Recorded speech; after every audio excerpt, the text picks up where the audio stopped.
گناہ کبیرہ کی فہرست چل رہی تھی۔ قرآن مجید میں ہے ان اللہ لا یستحیی من الحق، کہ اللہ تعالیٰ حق بات بیان کرنے سے حیا نہیں کرتے۔ حدیث میں بھی بعض ایسے مسائل کو اللہ کے رسول نے بیان کیا ہے صلی اللہ علیہ وسلم نے جو بظاہر حیا کے خلاف ہیں، مگر اس لیے بیان کیا کہ اگر آپ صلی اللہ علیہ وسلم بیان نہ کرتے تو لوگ ان بے شرمی کے کاموں میں مبتلا ہو جاتے۔ اسی وجہ سے میں بھی یہ ہمت کر رہا ہوں کہ ایک اور ایسا گناہ جس میں لوگ مبتلا ہیں، اور وہ ہے حیا کے خلاف، مگر ہے بہرحال شریعت کا مسئلہ اور لوگ اس میں گناہ میں مبتلا بھی ہیں، اس لیے بتانا ضروری ہے۔ وہ یہ ہے کہ لوگ شادی کے بعد بھی، آج کی نوجوان نسل زوجہ سے، بیوی سے غیر فطری طریقے سے ہم بستری کرتے ہیں۔ انٹرنیٹ پہ بیہودہ فلمیں دیکھتے ہیں، تو جو چیز انگریزوں کی دیکھ رہے ہیں کہ ان کے کلچر آہستہ آہستہ میڈیا کے ذریعے ہمارے معاشرے میں بھی آ رہا ہے۔ اللہ کے رسول صلی اللہ علیہ وسلم نے لعنت فرمائی ہے، ایک روایت میں ہے کہ اللہ اس کی طرف دیکھے گا نہیں کہ جو اپنی زوجہ سے پچھلے راستے سے ہم بستری کرے گا۔ یہ بیماری بھی، یہ گندگی بھی لوگوں میں پھیلتی جا رہی ہے، خاص طور پہ جن کو لڑکوں سے بدفعلی کی عادت پڑ جائے تو وہ زوجہ سے فطری راستے سے ہم بستری نہیں کرتے۔ اللہ نے فرمایا کہ نساؤکم حرث لکم، یہ تمہاری زوجات ہیں، بیویاں ہیں، یہ نسل بڑھانے کے لیے ہیں۔ تو اسی راستے میں انسان اپنی خواہش کو پوری کر سکتا ہے جس راستے سے نسل بڑھتی ہے، اس کے علاوہ کسی اور راستے سے اپنی خواہش کو پورا کرنا یہ حرام ہے، گناہ کبیرہ ہے، گندگی ہے۔ ہمارے پاس کیسز آتے ہیں، ایک پاک دامن لڑکی کی شادی ہوتی ہے، لڑکا بھی بظاہر بڑا نیک، لیکن کیا ہے، لڑکا چونکہ ٹھرکی ہوتا ہے، شہوت کا درندہ ہوتا ہے، تو وہ یہ نہیں دیکھتا کہ میں اپنی بری خواہش مٹانے کے لیے میں اپنی زوجہ کو غیر فطری طریقے پر مجبور کیسے کر سکتا ہوں، تو مجبور کرتا ہے پھر اپنی بیوی کو۔ اس میں جو عورتیں زیادہ پاک دامن نہیں ہوں، نیک نہ ہوں، یا ان کو یہ ڈر ہو کہ طلاق ہو گئی تو ہم کہاں جائیں گے، وہ پھر اپنے شوہر کے ساتھ اسی غیر فطری طریقے پر آمادہ ہو جاتی ہیں، اور اس کا عذاب اور اس کا وبال یہ ہوتا ہے کہ کچھ دنوں میں ان کو بھی اسی کی لت پڑ جاتی ہے۔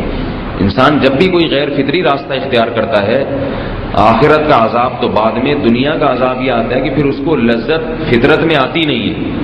پھر جو راستہ اللہ نے رکھا ہے اس میں اس کو لذت نہیں آئے گی، پھر وہ گندگی میں ہی گھسنے کی کوشش کرے گا، اس کی بھی فطرت خراب ہو جاتی ہے، اور جس کے ساتھ یہ بدفعلی کی جائے اس کی بھی فطرت خراب ہو جاتی ہے، وہ بھی پھر کسی کے قابل نہیں رہتے۔ تو اپنے جان پر رحم کرنا چاہیے۔ ہم انسان ہیں، ہم درندے نہیں ہیں، ہم گھوڑے نہیں ہیں، ہم گدھے نہیں ہیں، ہم جانور نہیں ہیں، ہم انگریز نہیں ہیں۔ انگریز نے تو حیا اور شرم کی تمام حدود کو توڑ دیا ہے، وہ تو درندے بن چکے ہیں۔ ہم تو درندے نہیں ہیں، ہم تو حلال کھاتے ہیں، پاک صاف رہنے کی کوشش کرتے ہیں، تو ہم ان کی جو کلچر دیکھ کے ہم ویسے درندے بننے کی کوشش کیوں کریں؟ تو یہ بہت بڑا وبال ہے، بہت بڑی برائی ہے جو ہمارے معاشرے میں آہستہ آہستہ جڑ پکڑتی جا رہی ہے، اور اس سے بیماریاں بھی پھیلتی ہیں۔ غیر فطری طریقہ ہے، بیماریاں بھی پھیلتی ہیں۔ ایسے کیسز آتے ہیں کہ جناب مرد مجبور کر رہا ہے بیوی کو،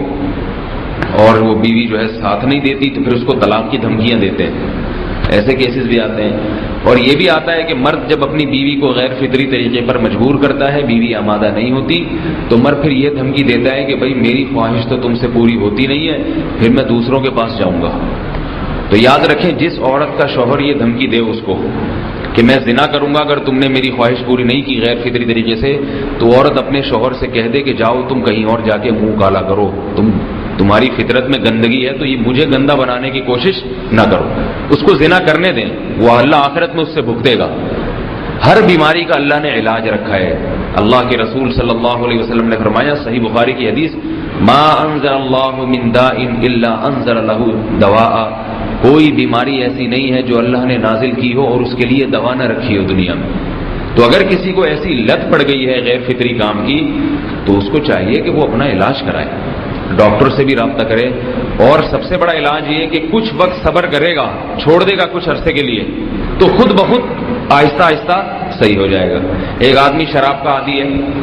ایک علاج تو یہ کہ ڈاکٹروں سے رابطہ کرے، اور بہترین علاج کے چھوڑ دے۔ کتنے دن تڑپے گا؟ 1 دن 2 دن 3 دن 4 دن 1 ہفتہ 2 ہفتہ، بہت زیادہ سال ہو جائے گا نا، اس کے بعد خود بہت ٹھیک ہو جائے گا۔ سگریٹ کا عادی ہے، چھوڑ دے گا تو کتنے لوگ ہم نے دیکھے ہیں دن میں 20 سگریٹ پیتے تھے، چھوڑنے پر آئے تو بالکل ایک دم چھوڑ دی انہوں نے، آہستہ آہستہ کر کے چھوڑ دی، لیکن تکلیف ہوئی مگر عادی ہو گئے۔ تو اب کسی کو یہ لت پڑ گئی ہے غلط کام کی، برائی کی، تو اس کا بہترین علاج یہ ہے کہ وہ اپنے آپ کو بدلنے کی کوشش کرے، ماحول بدلے، اور کچھ وقت صبر کرے گا تو اللہ اس سے یہ عادت چھڑا دے گا۔ نہیں کی، صبر نہیں کیا اس نے، تو پھر اسی گندگی میں موت واقع ہوگی، پھر آخرت کا عذاب بہت سخت، نسلیں برباد ہو جاتی ہیں اس عمل سے انسان کی۔ تو بات حیا کے خلاف ہے، مگر یہ کہ ایک بزرگ تھے وہ بات فرما رہے تھے، تو کسی نے پوچھا کہ حضرت آپ حیا کے خلاف بات کرتے ہیں، تو انہوں نے فرمایا تم بے حیائی کے کام نہیں چھوڑتے، ہم اس چھڑوانے کے لیے بات کریں تو ہم برے ہیں، اور تم کام کرو تو بھی برے نہیں۔ برائی کا کام کرنے میں برا نہیں بنتا، اور برائی کے خلاف بولنے والا برا بن جاتا ہے کہ دیکھو یہ کیسی باتیں کر رہے ہیں۔ تو بھائی باتیں ہیں اس لیے ہیں کہ یہ معاشرے میں یہ برائی پھیلتی چلی جا رہی ہے، اور یہ ہماری اپنا کلچر نہیں ہے، یہ امپورٹ ہو رہا ہے باہر سے، یہ امپورٹ